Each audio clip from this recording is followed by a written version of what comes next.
자, 우리 두 손을 가슴에 모으며 우리의 신앙의 고백을 간구함으로 하나님 앞에 나갑니다. 아멘. 주 예수여 오시옵소서. 아멘. 주 예수여 오시옵소서. 아멘.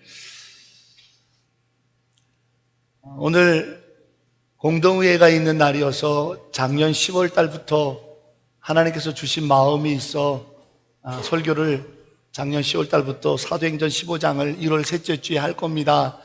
수차례 예고를 해왔죠. 그 말씀을 오늘 함께 나누려고 합니다. 여러분께 설교의 본론을 들어가기 전에 질문을 하나 던져보겠습니다. 여러분 생애에 살아오면서 신앙생활 해오며 내가 믿음의 어른들께 그 말씀에 순종해서 복 받아본 경험이 있으십니까?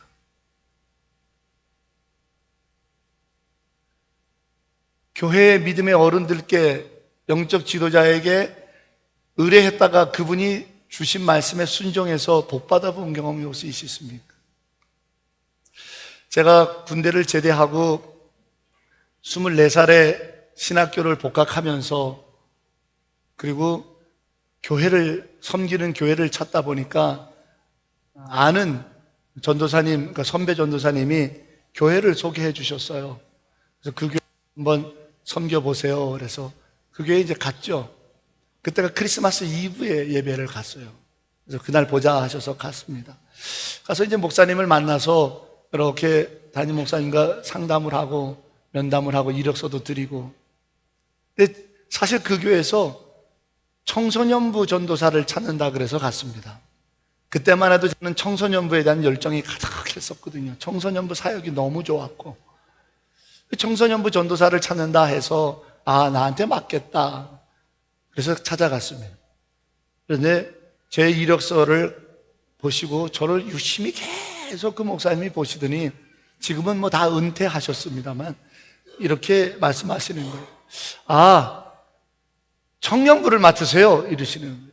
아니 목사님, 제가 지금 24살밖에 안 돼서 청년이라면 저보다 나이가 많은 사람들도 많을 것이고, 그리고 저희 이제 군대 갔다 와서 이제 신학교 2학년 됩니다. 뭘 배웠다고 청년부를 영적 지도를 하겠습니까? 저는 청년부 못합니다. 청소년부라 그래서 왔습니다. 그랬더니 첫째, 나이는 24살로 안 보이니까 괜찮고 그러니까 이력서를 계속 보신 게 진짜 이 나이 맞나? 이렇게 제 얼굴을 비교해 보신 거예요. 그러니까 나이는 괜찮고, 그다음에 두 번째, 부족하면 늘 나한테 물으면 내가 영적 지도를 책임지지, 내가 담임 목사인데 하세요. 고민이 되는 거예요. 막 싫은 거예요. 청년 내가 부담스럽기도 하고 막. 그래도 어렸을 적에 저희 아버님 장로님과 어머님 권사님이 해오셨던 시골 교회의 신앙생활을 보았기 때문에 정말 마음은 안동하는데 입술에서는 벌써 제가 네, 순종하겠습니다 이러더라고요.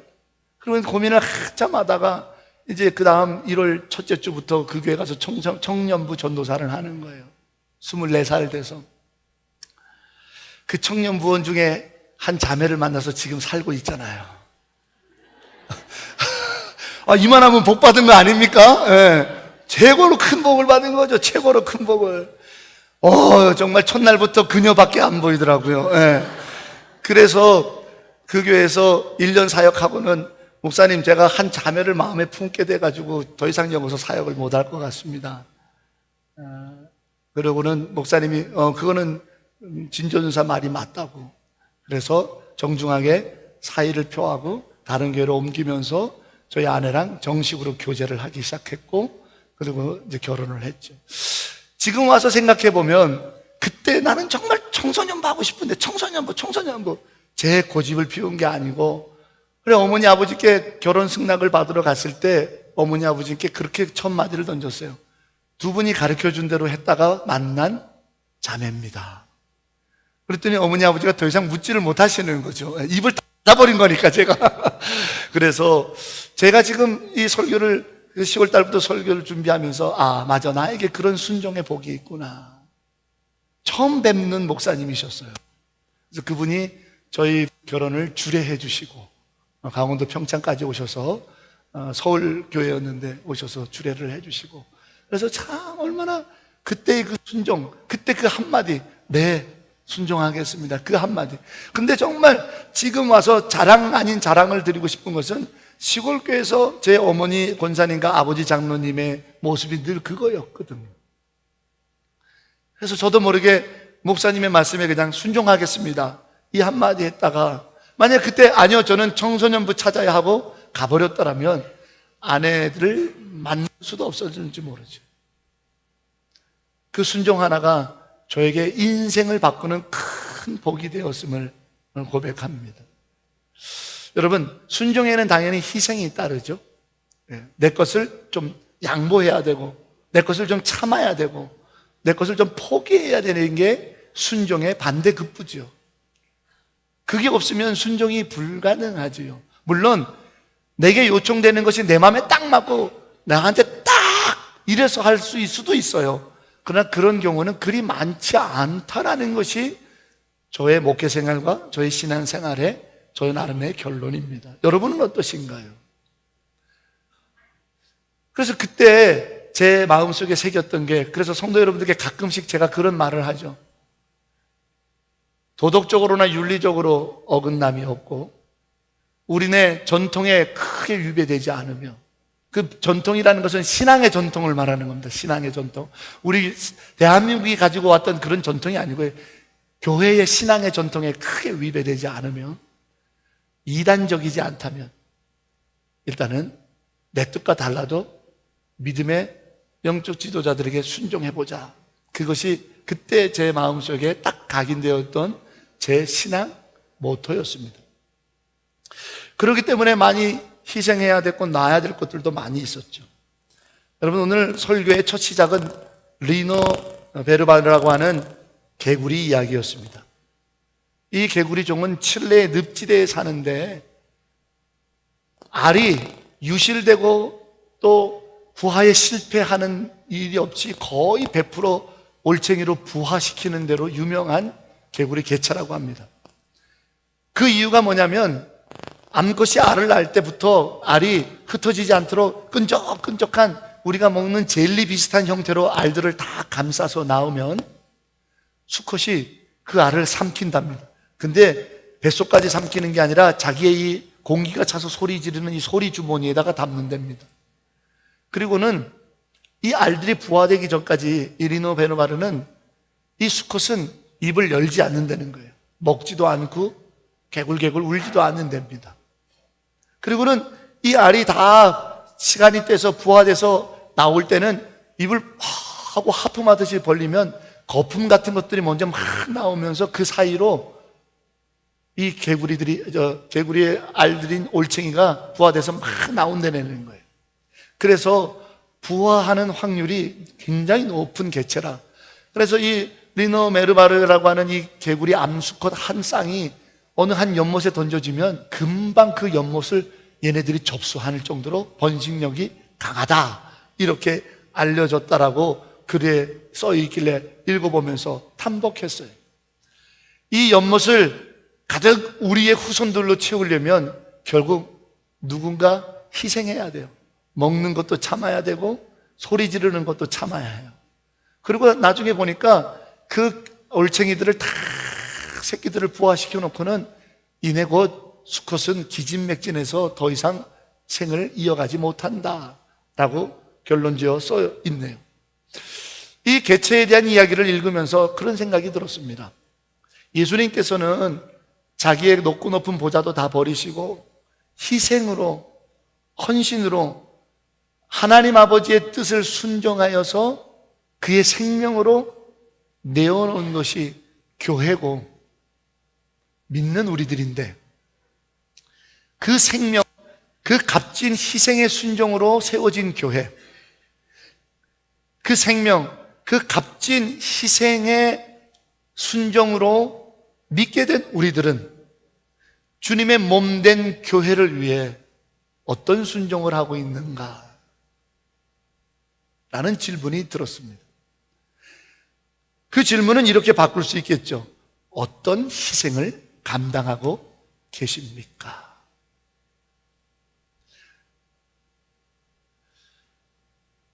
오늘 교회 성경의 사도행전 15장의 본문이 되는 것은 초대 예루살렘 교회 이야기입니다. 여러분, 초대 예루살렘 교회, 오늘 우리식으로 말하자면 담임 목사는 베드로, 부목사들은 그 같이 있었던 12사도들. 여러분, 이 사람들이 어떤 사람들입니까? 3년을 예수님 쫓아다니며 예수님을 3년 동안 보필했던 사람들. 이 사람들이 어떤 사람들입니까? 부활하신 주님을 목격한 증인이에요. 이 사람들이 어떤 사람들입니까? 자기 눈앞에서 예수님께서 승천하신 장면을 본 사람들이에요. 이 사람들이 어떤 사람들입니까? 한데 모여서 성령의 강한 임재를 받은 사람들이에요. 이런 사람들이 목회를 해도 교회에 문제가 있더라고요.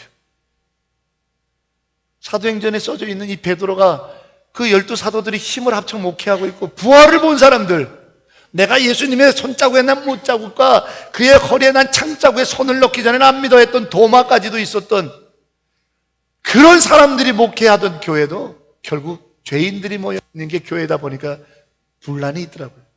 내부적으로는 어떤 문제가 있었나요? 헬라파, 히브리파, 남편을 먼저 떠나보낸 여인들을 구제하는 일 때문에 왜 우리는 더 줬냐, 덜 주냐, 왜 니들끼리만 더 먹냐, 막 이것 때문에, 출신 성분 뭐 이런 것 때문에 다툼이 있었죠. 그걸 어떻게 해결했나요? 신실하고 성령이 충만하며 진실되며 칭찬받는 7명의 집사 일꾼들을 세워 안수해서 그들로 하여금 그 일을 전담시키고, 사도들은 목회하는 일에, 즉 기도와 말씀을 전하는 일에 전념하니까 그 문제가 자연스럽게 해결이 됐어요. 두 번째 문제가 생겼어요. 그것은 외부에서 온 문제였어요. 뭐냐면 베드로하고 요한이 잡혀갔죠. 그리고 감옥에 투옥되죠. 그 재판을 받으면 이런 얘기를 들읍니다. 이제부터 예수의 예자만 전하면 다 죽여버리겠어. 이 문제를 예루살렘 교회는 어떻게 해결했나요? 성도들이 모여가지고 뜨거운 눈물로 성령으로 이겨냈습니다. 그리고는 담대히 나가서 복음을 더 전하기 시작했어요. 그러니까 이 복음이 대세가 됐어요. 예수를 믿는 일이 막 예루살렘에 대세가 되고 사람들이 많아지니까 예수의 예자만 꺼내면 죽이겠다고 했던 사람들이 힘을 못 쓰게 돼버렸어요. 그렇게 해결을 했어요. 그런데 세 번째 위기가 온 거예요. 복음이 막 확산되고 우리가 상상하지 못했던 성령의 은혜들이 막 쏟아지니까 전혀 생각하지 못했던 문제가 생겼어요. 뭐냐면 이방인들 중에서 예수를 믿겠다고 찾아오는 이들이 늘어나기 시작한 거예요. 여태까지는 유대인들, 이스라엘 땅 안에 살고 있었던 유대인들이든 우리처럼 이민자로 나와서 해외에 살고 있는 유대인들이든 유대인들이 예수님을 믿고 교회 공동체의 일원이었는데, 생각하지 못했던 이방인들이, 헬라인이나 뭐 어떤 많은 이방인들이, 심지어는 에티오피아의 내시까지도 말이죠, 아프리카 사람까지 전혀 생각하지 못했던 이방인들이 나도 예수 믿고 교인 되겠다고 교회를 찾아오는 일이 벌어졌으니 이거 어떻게 하면 좋을까? 문제가 생긴 거예요. 그런데 문제는 여기에 문제가 생긴 거예요. 서로 생각들이 다르다 보니까 다툼이 생겼어요. 생각들이 다른 거예요. 지난주 중에 장례 일정을 치르면서도 한국에서 목회하고 있었던 후배 목사님들이 필리핀에 선교를 왔어요. 그래서 좀 연락이 왔길래 제가 모든 일정, 장례 일정을 마치고 돌아가기 전에 그 공항 근처에 찾아가가지고 과일만 사주고 잠깐 기도하고는 그냥 헤어질 수밖에 없었는데, 그 중에 한 목사님인, 제가 지난번 안식월 때 여러분에게도 말씀드린 것처럼 후배 목사님이 삼각교회를 하고 있다, 거기에 가서 설교한다 이렇게 말씀드렸는데, 그 목사님이 우리가 비록 상가에 있는 교회지만 우리도 선교해야 됩니다 하고는 이 목사님이 처음으로 선교를 답사차 다른 교회 선교팀하고 한번 같이 온 거예요. 근데 얼굴이 이렇게 좀 근심이 있어 보여요. 그래서 박 목사님, 후배지만 무슨 일이 있어? 그랬더니 형님, 건물 주인이 우리 나가래요. 건물을 헐어서 판다고 그러나 뭐 그런, 아니면 사든지 나가든지 하랍니다. 몇 평인데 그 대지까지 다 해서 250평이 얼마냐? 80억이요. 땅값만 80억 달래요. 서울이다 보니까. 근데 형님 담대해졌어요. 왜? 그게 장로님이 두 분 계시거든요. 제가 가서 설교했으니까 알잖아요. 그리고 성도님들 계시고. 장로님들부터 해서 똘똘 뭉쳐서 나가서 천막 치면 치죠. 목사님 걱정하지 마세요. 우리 기도합시다 하면서 예상치 못했던 문제가 발생되니까 장로님들을 중심으로 하고 성도들이 이탈되지 않고 그 삼각교회 교인들이 뭐 80억 지금 없지만 이걸 지금 살 수는 없지만 어디들 못 가겠냐고 똘똘 뭉쳐 기도하면서 오히려 더 단결되더라는 거예요. 그래요. 교회라는 것은 외부에서 문제가 오고 박해가 올 때는 다 단결되더라고요. 그런데 내부에서 생각이 다를 때는 그게 문제더라고요. 오늘 예루살렘 교회도 그런 상황이 된 거예요. 예수님을 전하면 죽이겠다라고 하는 위협과 박해가 있을 때는 모여서 죽으면 죽으리라 기도하면서 성령 받고 막 나가서 복음을 전하더니 이방인들이 예수 믿고 교회에 오겠다고 그러니까 나는 그렇게 안 돼. 나는 그 사람 받을 수 없어. 내 눈에 흙이 들어가기 전에 걔는 절대 우리 교회 못 와. 지금 이러고 있는 생각이 다른 거예요. 문제가 생겼어요. 그때 이들이 서로 간의 의견을 나누다가 한 가지 결정을 합니다. 야, 예루살렘에 있는 교회 지도자들에게 이 문제를 맡겨자. 그리고 그분들이 결정하는 대로 순종하자. 여러분, 교회는 바로 그런 곳입니다. 그런데 오늘요, 이 문제가 가장 대두됐던 교회가 어디냐면 안디옥 교회거든요. 안디옥 교회가 그리스도인이라고 하는 이름이 처음으로 붙여진 교회고, 그 교회 안디옥 교회 담임 목사는 바나바요, 부목사는 바울입니다. 그래서 바나바하고 바울이 이 문제를 갖고 예루살렘에 찾아온 거예요. 누구한테 이 문제를 결정해달라고요? 순종할 테니까 베드로를 비롯한 제자들에게. 근데 여기서 우리는 한 가지 주목해야 됩니다. 베드로가 율법의 정통한 자예요. 가말리아 학파의 수제자로 율법주의자 중에 율법주의자였던 바울이 율법을 더 잘 알아요. 바울이죠. 지식으로 따지면 베드로가 바울을 따라갈 수가 없습니다. 바나바는요, 성경에 기록되어 있습니다. 그는 어진 자고 마음이 풍성한 자고 그는 상냥한 자여서 위로자예요. 바나바는요, 자기의 재산을 다 팔아서 하나님 나라를 위하여 교회에 헌신했던 사람입니다. 헌신으로 따지면 바나바를 따라갈 사람이 없어요. 헌신으로 따지자면 바나바를 따라갈 사람이 없어요. 지식으로 따지자면 바울을 따라갈 사람이 없어요. 그런 두 사람이 자기보다도 율법적 지식이 떨어지는 갈릴리 촌사람 어부 베드로에게 당신이 결정해 주시면 따를게요. 한 가지 더 문제를 얘기해 볼까요? 예수님의 12제자 중에서 지금 예루살렘 교회의 지도자 중에 한 사람이 누구예요? 세리 마태입니다. 마태복음의 저자죠. 여러분, 2000년 전 이스라엘 사람들에게 세리장은 어떤 사람이에요? 친일파 중에서도 때려 죽여도 시원찮을 친일파 같은 사람인 거예요. 우리식으로 얘기하면 이스라엘 민족을 등쳐먹고 그렇게 사는 사람이 세리장이잖아요. 그러니까 세리 마태는요, 불과 2, 3년 전까지만 해도 뭐 하던 사람이냐면 이스라엘 백성의 골을 파먹고 살던 내군노예요. 그의 과거를 다 알아요. 모르는 사람이 없어요. 워낙 유명한 세리장이었기 때문에. 그런 사람한테 가서 당신이 결정해주면 우리가 순종할게요. 여러분, 이거 쉬운 일이 아니에요. 근데 그게 교회입니다. 교회는 우리의 지식으로 이루어지는 것 아닙니다. 교회는 누군가의 과거를 들춰내는 것이 아닙니다. 교회는 우리가 결정하지 못하는 문제가 있다면 주께서 세우신 영적 지도자들에게 문의하는 것이 교회입니다. 이것이 주님께서 자랑스러워 하시는 교회입니다. 여러분, 우리는 지금도요, 초대교회로 돌아가자, 초대교회로 돌아가자, 이런 말들 합니다. 다 들어보셨을 거예요. 그 초대교회가 지금 성경에 있는 교회.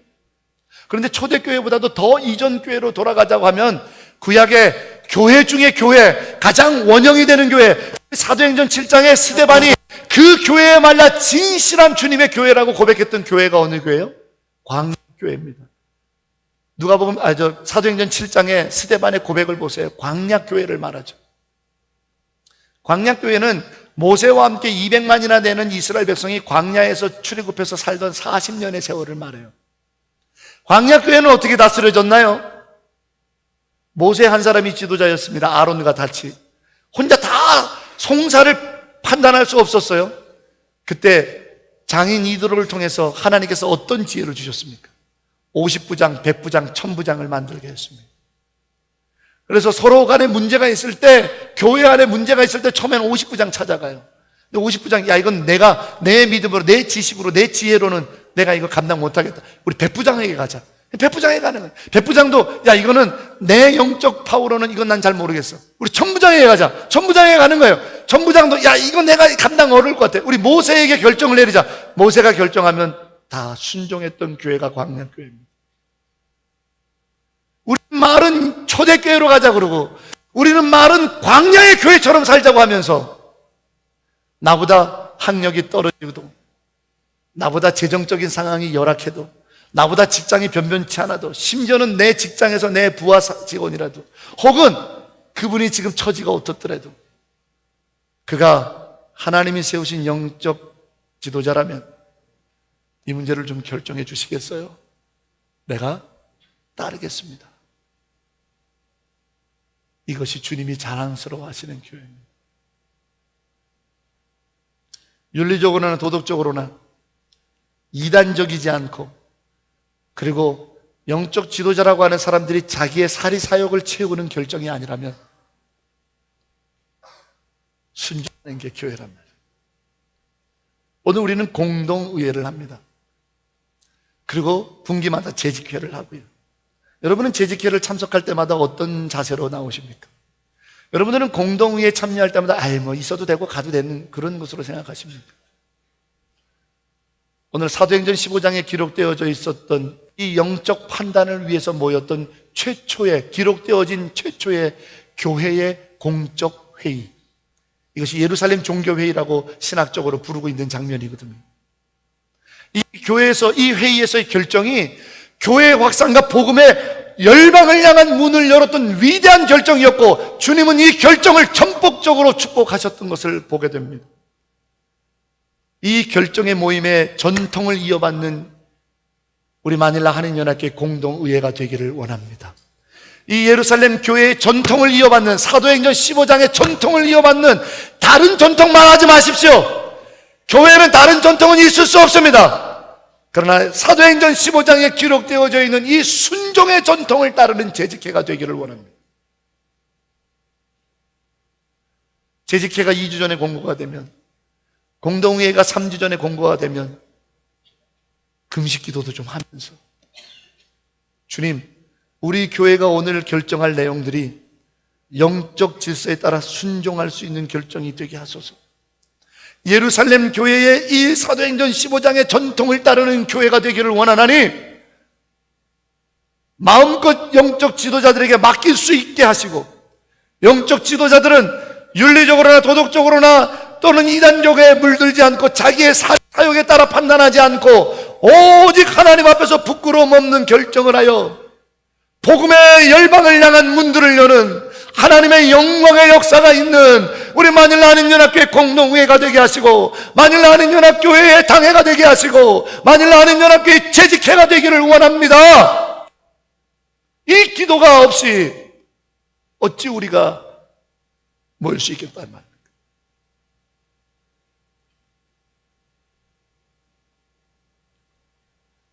사랑하는 여러분, 우리가 이 사도행전 15장에 기록되어져 있는 이 위대한 교회 공적 회의의 전통을 이어받고자 한다면 바로 이 순종의 결단의 믿음이 먼저 있어야 할 것입니다. 그러한 순종이 없는 인간의 지식과 판단으로 것으로 결판지고 숫자로 결판진다면 우리는 이 사도행전 15장의 전통을 따른다 하기가 무색할 거예요. 그런데 오늘 성경은 우리에게 참 너무나도 가슴이 벅찬 은혜의 모습을 보여줍니다. 여러분, 우리 7절 말씀, 오늘 사도행전 15장 7절 말씀 한번 보세요. 사도행전 15장 전체가 예루살렘 회의인데 오늘 본문은 그 결론만 제가 읽었습니다. 자, 7절을 한번 보시면 먼저 6절입니다. 사도와 장로들이 이 일을, 이방인들을 어떻게 할까요? 이 일을 의논하려고 모였고, 지도자들이 모인 거죠. 8절에 많은 변론이 있은 후에 서로 간에 막 이렇게 저렇게 이야기들을 다 한 거예요. 베드로가 일어나 말하되, 형제들아, 너희도 알거니와 하나님이 이방인들로 내 입에서 복음의 말씀을 들어 믿게 하시려고 오래전부터 너희 가운데서 나를 택하셨다. 베드로가 모든 재직들, 모든 공동의원들이 하는 말들, 그 변론을 다 들은 후에 일어나서 하는 말이, 하나님께서 나를 왜 세웠다고 생각하십니까, 여러분? 라고 묻는 거예요. 다들 조용히 듣죠? 베드로가 말하기를, 주께서 나를 세우신 이유는 이방인들에게도 그의 복음을 전하라고 나를 택하여 세우신 것입니다 라고 말하는 거예요. 저는 이 본문을 읽을 때 가슴이 뛰는 거예요. 눈물이 왈칵 쏟아지는 거예요. 목사인 나는 교회의 모든 것을 결정할 때에, 작은 것이든 큰 것이든 교회 공적 모임을 통하든 아니면 내 결정을 혼자 믿음 가운데 혼자 결정해야 될 사안이든 결정을 할 때에 내 자존심 때문에 하느냐, 내 명예 때문에 하느냐, 내 유익을 추구하기 위해서 하느냐, 누구의 마음에 환심을 사기 위해서 나는 결정하느냐, 아니면 오늘 이 베드로처럼 복음이 전해지는 일을 위하여 결정하느냐. 가슴이 뜨거워지기 시작했어요. 복음이 전해지는 일을 위하여 결정해야 되는 거예요. 여러분, 복음이 뭡니까? 예수 다시 사셨다라고 하는 부활의 소식이 복음인 줄로 믿습니다. 예수께서 십자가에 나를 위하여 죽으셨다라고 하는 그 사랑의 은혜를 전하는 것이 복음이지. 다른 게 복음이 아닙니다. 예수께서 오병이어를 가지고 5,000명이 넘는 사람을 먹이고 남았다. 이거가 복음이 아니에요. 예수께서 중풍병자를 이게 복음이 아니에요. 복음은요, 그가 나의 죄를 위하여 대신 죽는 사랑의 은혜를 베푸셨고, 그로 내가 죄 사함 받았고 나는 영원히 사는 부활로 일어날 거라고 하는 예수의 부활의 소식이 굿뉴스, 복음이라 이 말이에요. 베드로는 이것 때문에 내가 여기 있고, 교회는 복음 때문에 존재한다라고 하는 복음, 십자가의 복음을 베드로는 결론으로 말하고 있는 거예요. 근데 놀라운 일이 벌어져요. 모두가 다 그 십자가 복음이라는 결론 앞에 수긍하고 있다는 사실이에요. 우리의 공동의회, 우리의 재직회, 우리의 모든 교회의 사역의 결정은 십자가 복음을 드러내느냐인 겁니다. 십자가 복음. 내 이념, 내 생각, 내 신학, 내가 믿어왔던 습관, 내가 가지고 있던 전통 아니고요, 십자가 복음이 전해지는 일. 그것이 오늘 우리 교회의 원형, 초대 예루살렘 교회의 결정이었어요. 미국의 남북전쟁이 맞춰지는 후에 북군이 이겼죠. 남군이 패했습니다. 패했던 남군의 지도자는 우리가 잘 알고 있는 것처럼 로버트 리 장군입니다. 그런데 이 로버트 리 장군이 워낙 인품이라든지 그의 학식과 덕망이 높은 자라 전쟁이 끝난 후에 그를 서로 간에 모시고 가서 자기 기업의 총수가 되게 하려고 하는 기업들의 제안들이 많았습니다. 큰 돈을 주면서 로버트 리 장군을 우리 기업의 사장으로 모시고 가겠다라고 하는 제안들이 많았답니다. 그때 로버트 리 장군이 이렇게 얘기했답니다. 감사해요. 그러나 당신들이 나를 당신들의 회사로 큰 돈을 줘서 데려가려고 하는 것은 나의 능력을 보고 판단한 것이 아니라 내가 갖고 있는 명성 때문 아닙니까? 그런데 미안하지만 나의 명성은 나와 함께 전장에서 쓰러져 죽어간 수많은 병사들의 희생을 통해서 얻어진 것이니 내 한 사람의 유익을 위하여 나의 명성을 사용할 수 없습니다 라고 거절했답니다. 근데 마지막에 그가 받아들였던 제안은 워싱턴에 있는 한 대학의 총장 자리였습니다. 박봉입니다. 오히려 자기 것을 드려야 할는지도 모르겠습니다. 그러나 그 학교를 총장직을 택한 것은 미국이 하나님의 사람의 일꾼들이 일어나야 된다라고 했던 그 일, 거기에 나의 명성을 쓰는 것은 나와 함께 죽어갔던 부하 그들이 기뻐할 일이기 때문에 그 일을 택했다라고 합니다. 그렇습니다, 여러분. 오늘 우리 교회가 택해야 될 일은 뭡니까? 오늘 교회의 영적 지도자들이, 재직들이, 교회 공동의회원들은 우리들이, 예수를 믿는 우리들이 택해야 될 것이 무엇입니까? 우리가 왜 재직이 됐습니까? 십자가의 죽음 때문이죠. 제가 왜 목사가 될 수 있었습니까? 십자가의 죽음 때문입니다. 나의 유익을 위하여 뭔가를 결정해서는 안 됩니다. 내가 목사가 된 것은 십자가의 죽음이 있었기 때문이에요. 여러분이 장로가 되고 권사가 되고 안수집사가 되고 집사가 된 이유는 십자가의 죽음 때문이에요. 여러분이 가지고 있는 직임을 가지고 뭔가를 결정하고 발언을 하고 만들어낼 때 십자가의 죽음을 떠나서 만들어내면 안 되는 거예요. 내 자존심이 걸린 문제로 뭔가를 결정하면 안 되는 거예요. 내 기분이 상해가지고 그것을 거절하면 안 되는 거예요. 하다못해 한 장수도 전장터에서 얻어진 나의 명예는 죽어간 부하들이 있었기 때문이라고 하면서 죽어간 부하들에게 덕이 되지 않는 결정을 할 수 없다고 하는데, 예수 그리스도의 죽음으로 인하여, 예수 그리스도의 십자가로 인하여, 예수 그리스도의 부활로 인하여 목사가 되고 장로가 되고 재직이 된 우리들이 십자가 복음의 영광을 위하여 결정해야 되는 건 당연한 거 아니겠습니까? 그게 교회의 본질이 됩니다.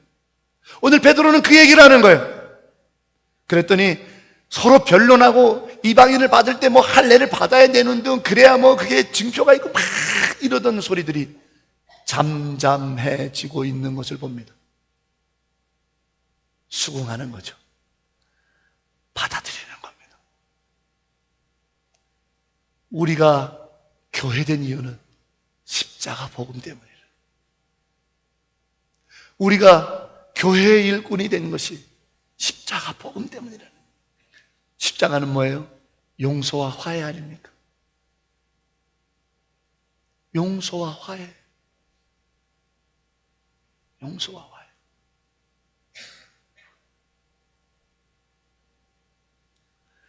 십자가는 뭡니까? 죽기까지 사랑하신 하나님의 사랑 아닙니까? 십자가는 뭡니까? 부활의 증거 아니에요?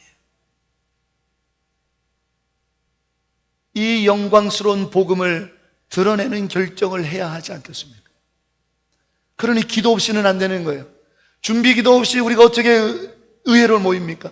준비 기도 없이 어떻게 우리가 재직으로서 재직해 나갑니까? 준비 기도 없이 우리가 어떻게 당회원으로서 당회에 나갈 수 있습니까? 준비 기도 없이 말이죠. 준비 기도 없이, 주여 우리가 어떤 결정을 하든, 주여 이번에 이런 안건으로 모이는데 내 생각, 내 지식, 내 기분, 내 자존심, 나 유익이 아니라 십자가의 복음, 그 영광스러운 주님의 십자가만을 드러낼 수 있는 결정을 할 수 있도록 주여 나를 사용하소서. 주여 우리 목사를 사용하소서. 주여 우리 당회를 사용하소서. 주여 우리 재직들을 사용하소서. 기도 없이, 기도 없이. 오늘 이 베드로의 간절한 교회 본질, 이것을 붙었을 때 하나님은 예루살렘 교회를 자랑스러워하셨고, 그리고 그 자랑스러워하셨던 예루살렘 교회의 성령의 역사를 일으켜서 믿는 자가 날로 늘어났을 뿐만 아니라 사도행전 1장 8절에서 말씀하셨던 것처럼 예루살렘에서 온 유대와 이 사마리아 땅 끝까지, 예루살렘에서, 그 예루살렘이 어디였습니까? 바로 이 결정을 했던 예루살렘 교회죠. 놀라운 세계 복음을 위한 시작점으로 예루살렘 교회를 사용하셨다. 우리 마닐라 한인연합교회 당회가, 우리 마닐라 한인연합교회 재직회가, 마닐라 한인연합교회 공동회가 바로 기도 가운데 십자가의 복음을 위하여 결정을 하기 시작한다면 이 파라냐케 마닐라 한인연합교회에서 남부 지역에, 메트로 마닐라에, 전 필리핀에, 아세안에, 온 열방에 우리를 통하여 복음의 확산, 하나님 나라의 영광이 퍼져나갈 수 있게 되기를 소망합니다. 십자가의 복음이 우리 교회의 모든 것의 결론이 되게 해야 할 때 말입니다. 그런데 오늘 이 이야기를 듣고 나서 가슴이 뜨거워졌던 한 사람이 간증을 하기 시작해요. 그게 바울과 바나바예요.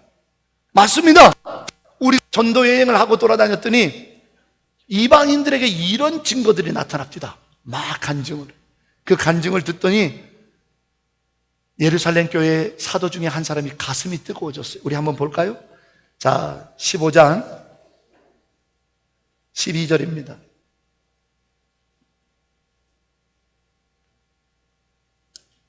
12절.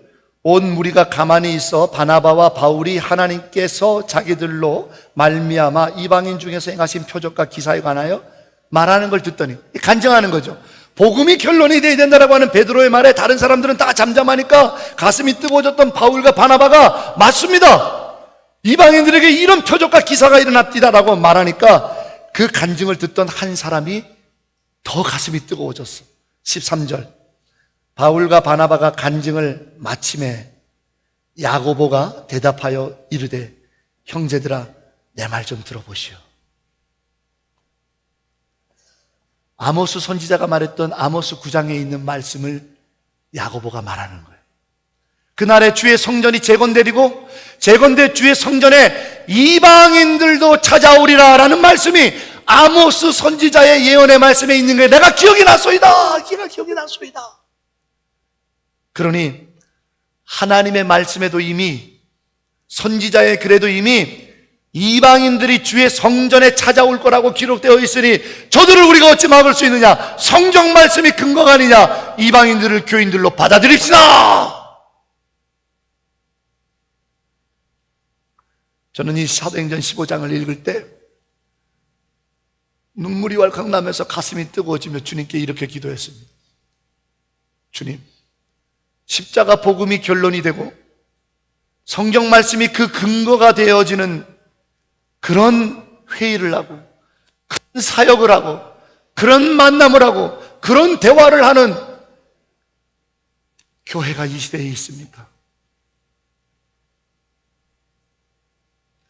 예루살렘 교회처럼 십자가 복음이 결론이 되고 예루살렘 교회처럼 성경 말씀이 그 근거가 돼서 더 이상 인간의 소리가 나오지 않고 그 모든 것에 다 순복하여 기쁘게 이방인들에게 세례를 베풀고 교인으로 맞아들였던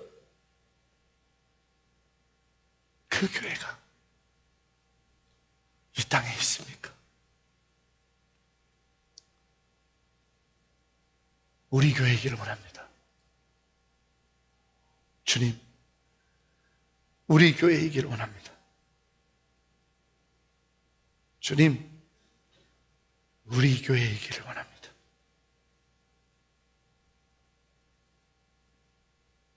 사랑하는 여러분, 우리가 오늘 읽었던 30절부터 35절은 이 결론을 예루살렘 교회가 편지를 써서 유다와 실라라고 하는 심부름꾼을 시켜서 문의를 했던, 이방인들을 어떻게 하면 좋겠냐라고 하는 분란이 일어나서 문의를 했던 안디옥 교회에 보내는 장면으로 나옵니다. 안디옥 교회에서 유다와 실라가 와서 그 결정된 내용들을 읽으니 성경에 뭐라고 되어 있냐? 기쁨으로 그것을 받아들였대요. 군소리 없이 기쁨으로 그걸 받아들였대요. 그리고 그 말을 전해줬던 유다와 실라를 선지자처럼 여기며 그를 존경하고, 그리고 그 모든 사역을 마치고 유다와 실라가 돌아가니까 비로소 바울과 바나바가 하나님의 말씀을 가르치니 무성도들이 말씀을 듣고 교회에 하나님의 영광의 역사들이 왕성하게 일어났더라고 성경의 결론을 내고 있습니다. 영적 지도자들의 판단에 순복하고 그 결정을 기뻐 여기고 이제 그것에 하나가 돼서 말씀을 가르치는 일에만 전념하더라는 거예요. 성경 말씀을 나누는 데만 전념하더라는 거예요. 십자가 복음을 전하는 데만 전념하더라는 거예요.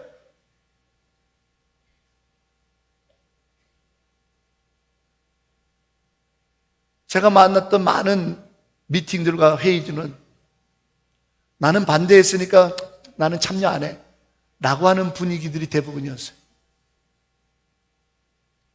그거는 그들의 결정이고 나는 그렇게 생각 안 하니까 나는 안 해.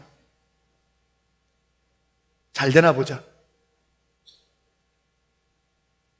오늘 안디옥 교회는 그 결론을 편지로 전해 들을 때 기뻐하고 순복하면서 더 이상 그 문제에 대한 거론을 하지 않고 말씀을 전하는 일에 전념하더라.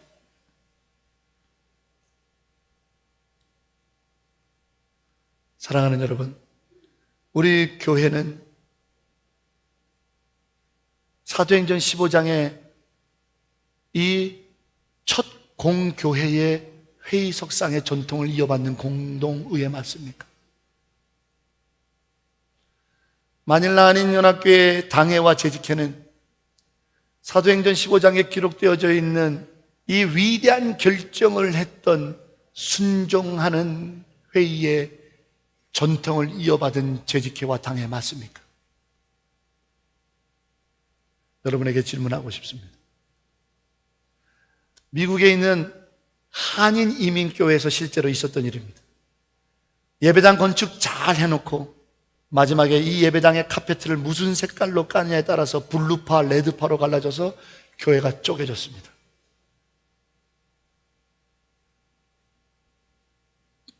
교회가 쪼개졌습니다. 회의하다가 쪼개졌습니다. 블루파, 레드파. 본질적인 것에는 하나됨이, 비본질적인 것에 있어서는 개성이 드러나도록 자유함을, 모든 사역에는 사랑으로 덮어라. 신앙의 본질인 십자가 복음과 성경 말씀에는 하나됨을, 비본질적인 것에서는 모든 믿는 자들의 개성이 자유롭게 드러날 수 있도록, 그리고 우리가 행하는 모든 사역은 그리스도의 사랑이 덮여지게 하라. 대학원 목회학 시간에 40년 목회를 하시고 여든이 가까워졌던 노 목사님이 수업 시간에 들려줬던 말입니다. 십자가의 복음 앞에서는 하나됨을, 비본질적인 것에서는 맡은 자들의 개성이 마음껏 드러날 수 있도록 자유함을, 모든 사역에는 그리스도의 사랑으로 덮으라. 저는 마닐라 한인연합교회 주님께서 위임해 주신 담임 목사로서 권면과 선포를 하기 원합니다. 교회 영적 지도자 되시는 여러분, 예루살렘 교회의 전통을 이어받기 위해 한 손에는 뜨거운 기도의 눈물을, 한 손에는 날마다 상고하는 성경 말씀을 들고 장로의, 안수집사의, 권사의 직임을 감당하십시오. 저는 마닐라 한인연합교회 담임 목사 된 권한으로 성도 여러분들에게 외칩니다. 여러분의 삶의 신앙의 문제들을 주님이 자랑스러워 하시는 교회의 영적 지도자들에게 의논하시고, 영적 지도자들이 기도와 말씀으로 결론을 냈을 때 안디옥 교회 같이 기쁨으로 순복하여 여러분 안에 하나님의 말씀이 능력이 되고 여러분 안에 하나님의 영광의 역사가 일어나게 하는, 하나님이 자랑스러워 하시는 성도가 되시기를 축복합니다. 주께서 이런 자랑스러운 교회를 찾으실 때 주님, 우리 교회예요, 이런 교회 되게 하소서. 마닐라 한인연합교회가 자랑스러운 교회 되게 하소서. 기도하겠습니다.